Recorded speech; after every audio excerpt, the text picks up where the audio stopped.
আসসালামু আলাইকুম। সবাই কেমন আছেন? আশা করি সবাই অনেক ভালো আছেন। আজকে আমি দেখাবো নিহারি গরুর পায়া রান্না। তো আমি ছোট ছোট করে এভাবে কেটে নিয়ে আসছি বাজার থেকে, এনে ভালোভাবে ধুয়ে এখানে রেখেছি। তো এক একজন এক এক রকম রান্না করে, আজকে আমি আমার মতো করে রান্না করে দেখাবো। এ হচ্ছে পেঁয়াজ, এ হচ্ছে পরিমাণ মতো আদা রসুন আর জিরা, পেঁয়াজ, আর এখানে আমি কয়েকটা কাঁচামরিচ দিয়েছি একটু করে। আর এখানে হচ্ছে স্বাদ মতো ধনিয়ার গুঁড়া, মরিচের গুঁড়া, হলুদ, লবণ। তো আমি শুরু করছি।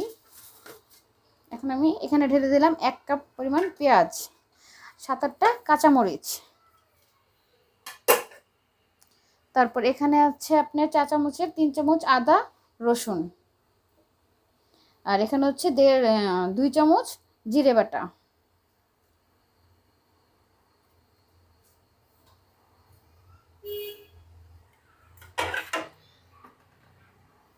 1 চামচ ধনিয়া গুঁড়া, 2 চামচ মরিচের গুঁড়া, 1 চামচ হলুদের গুঁড়া, লবণ স্বাদ মতো।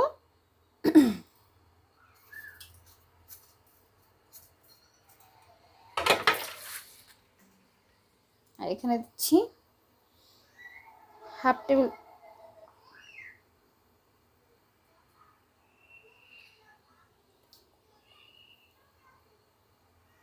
1 কাপ পরিমাণ তেল। তো আমি এখন এগুলো সব একসাথে হাতে মাখিয়ে নেব।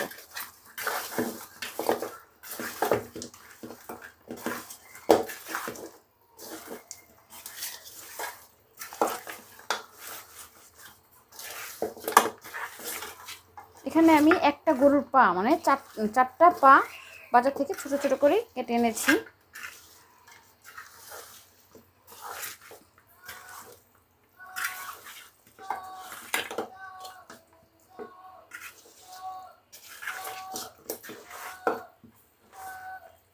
তো এটাকে আমি এখন চুলায় বসিয়ে দিব। সামান্য পরিমাণ একটু পানি আমি শুধু হাতটা ধোয়ার জন্য ইউজ করলাম।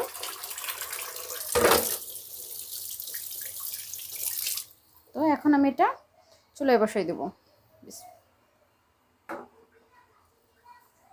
এখন যেটা করতে হবে, আমি এটাকে ফুল আঁচে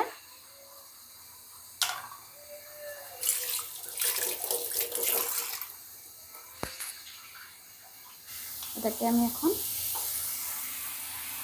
ভালোভাবে ভেজে নেব। মশলার যে কাঁচা গন্ধটা সেটা আমি এখন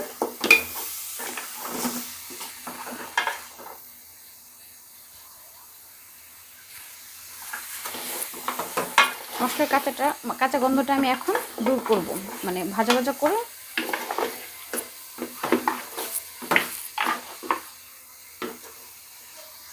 তেল অল্পই দিয়েছি, কারণ পাতে যখন রান্না শেষ হবে তখন অনেক তেল বের হয়। সেক্ষেত্রে আমি এটাতে তেলের পরিমাণটা কম দিয়েছি।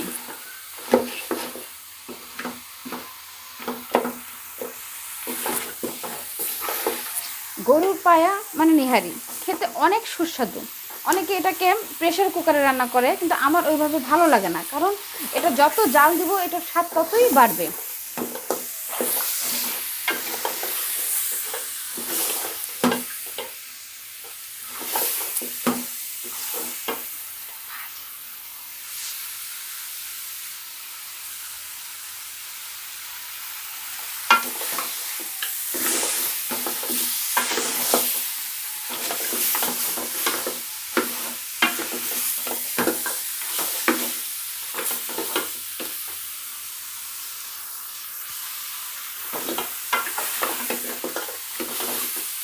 আমি এটাকে 5 থেকে 10 মিনিট ভেজে নেব।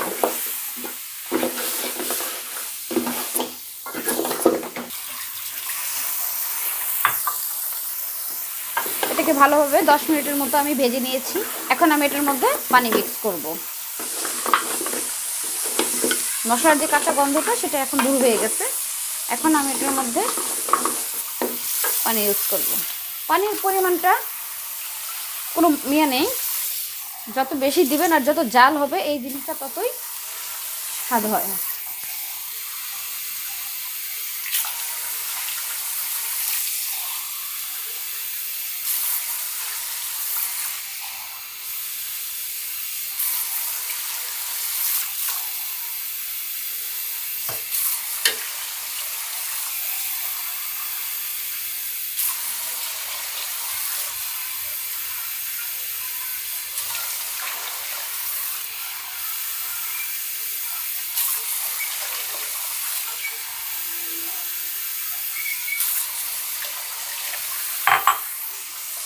আমি এখানে 2 লিটার পরিমাণ পানি দিয়েছি।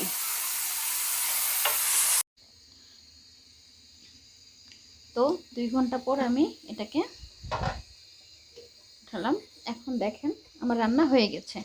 আপনাদের আমি একটা কথা বলি, আমরা যে রেস্টুরেন্টে খাই, রেস্টুরেন্টে কিন্তু টেস্টিং সল্ট ব্যবহার করে, এটা অনেকেই জানে না।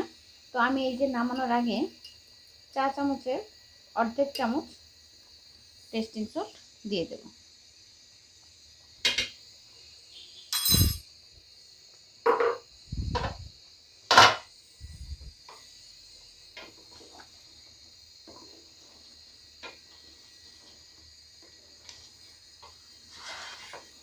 সবাই নেহারি অনেক সময় ঘন করার জন্য অনেক কিছু দেয়, কিন্তু আমার কাছে নেহারি ঝোলটা এরকম একটু পাতলা খুব ভালো লাগে। আমার অত ঘন নেহারি আমার খুব পছন্দ না। তো আমি আমার মতো করে আমি করলাম। তো আমি এখন পরিবেশন করে দেখাচ্ছি।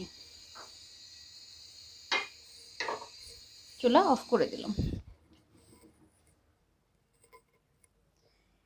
তো আমাদের হয়ে গেল নেহারি রান্না। এভাবে ট্রাই করে দেখবেন, অনেক মজা লাগে, অনেক সুস্বাদু একটা খাবার। আমার কাছে এভাবেই ভালো লাগে।